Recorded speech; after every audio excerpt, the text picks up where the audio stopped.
ये एपिसोड भी स्टार्ट होता है बिल्कुल उसी सीन से जहाँ पर हम देखते हैं कि बबाता लुओ फेंग के पास आते हुए कहती हैं बेसिकली मैं स्मार्ट किस्म की हूँ। ये कहते हुए बबाता लुओ फेंग के पास आ रही थी, जो देखकर लुओ फेंग डर रहा था और पीछे पीछे हट रहा था। अब बबाता लुओ फेंग की और भी ज्यादा करीब आकर उसे चारों तरफ से देखते हुए कहती है इवन मेरे पास अपनी बॉडी भी नहीं है। जो सुनकर फेंग थोड़ा सा हैरान हो जाता है और अपने मन में सोचता है कि ये तो बोल रही है कि इसके पास इसकी बॉडी नहीं है, तो ये जो है ये क्या है। फेंग अभी ये सोच ही रहा था कि तभी बबाता कहती है मेरे पास अपनी बॉडी नहीं है, लेकिन मैं स्पेसशिप की स्पेशल डिवाइसेस को यूज करते हुए एनर्जी से एक बॉडी बना लेती हूँ, जिस बॉडी को यूज करते हुए मैं बहुत ही आसानी से और परफेक्टली किसी भी चीज को पकड़ सकती हूँ और साथ ही साथ उसका इस्तेमाल भी कर सकती हूँ। इसी वजह से ज्यादातर लोग ये नोटिस ही नहीं कर पाते कि ये मेरी आर्टिफिशियल फिजिकल बॉडी है। ये सब कहते हुए बबाता लुओ फेंग के काफी ज्यादा करीब आ गई थी और उसके कंधे पर हाथ रखते हुए बोल रही थी। बबाता की ये बात सुनकर लुओ फेंग अपने मन में सोचता है ये मुझसे ज्यादा स्ट्रॉन्ग नहीं है, ये तो सिर्फ इसकी एक स्पेशल एबिलिटी है। अगर मुझे इससे और भी ज्यादा इन्फॉर्मेशन हासिल करनी है तो मुझे डर है कि मैं इसके सामने एक्ट नहीं कर सकता। मुझे इससे और भी ज्यादा इन्फॉर्मेशन निकालने के लिए कुछ ना कुछ तो करना ही होगा। फेंग अभी इस बारे में सोच ही रहा था कि तभी बबाता कहती है क्या तुम मेरी स्ट्रेंथ को देखकर हैरान हो गए? मैंने तो अभी तक अपनी बात भी खत्म नहीं की। इनफैक्ट सालों की स्टडी और इम्प्रूविंग के बाद मैं बबाता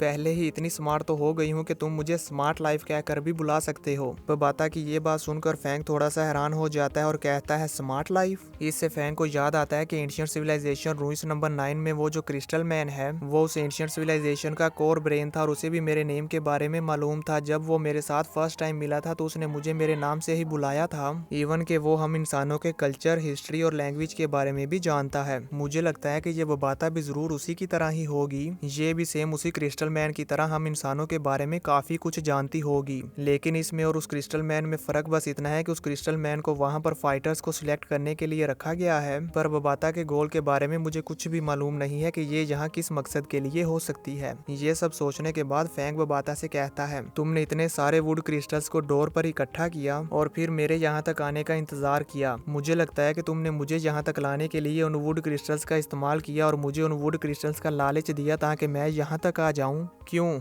मैंने सही कहा ना? मैं नहीं जानता कि तुमने ऐसा क्यों किया, पर मुझे इतना जरूर मालूम है कि तुम्हें ये सब करने में काफी ज्यादा मेहनत लगी होगी। आखिर क्यों? तुमने इतनी ज्यादा मेहनत क्यों की?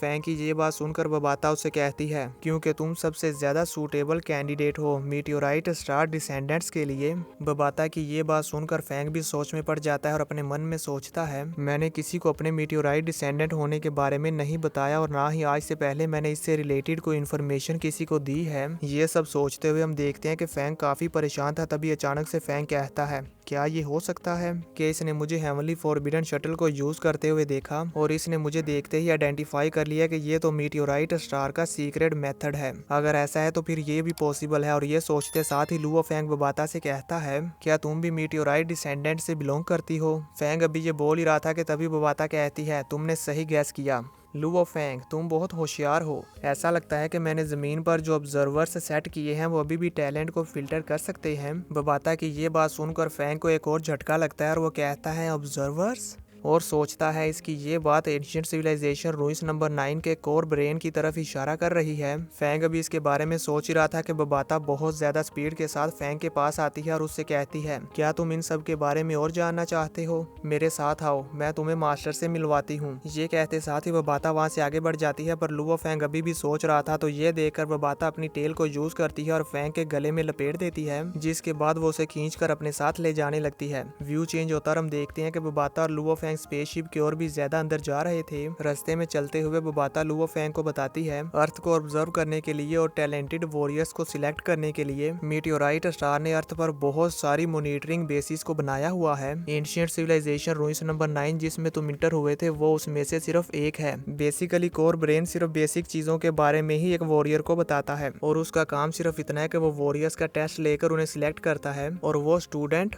फाइटर लेवल के फाइटर्स को सिलेक्ट करता है मीटियोराइट डिसेंडेंट्स के लिए, और मैं उन्हें सिलेक्ट करती हूँ जो कि उनमें स्टार ट्रैवलर लेवल से अबव होते हैं। ये कहते हुए वो बहुत खुश नजर आ रही थी और खुशी खुशी में वो अपनी टेल से लुओ फेंग की आंख पर अटैक करके उसे इंजर्ड करने ही वाली थी कि तभी अचानक से वो रुक जाती है और फिर उदास होते हुए कहती है अफसोस, मुझे यहाँ पर 50,000 साल हो चुके हैं। बबाता की बात सुनकर लुओ फेंग को काफी बड़ा झटका लगता है और वो शौक होते हुए कहता है 50,000 साल?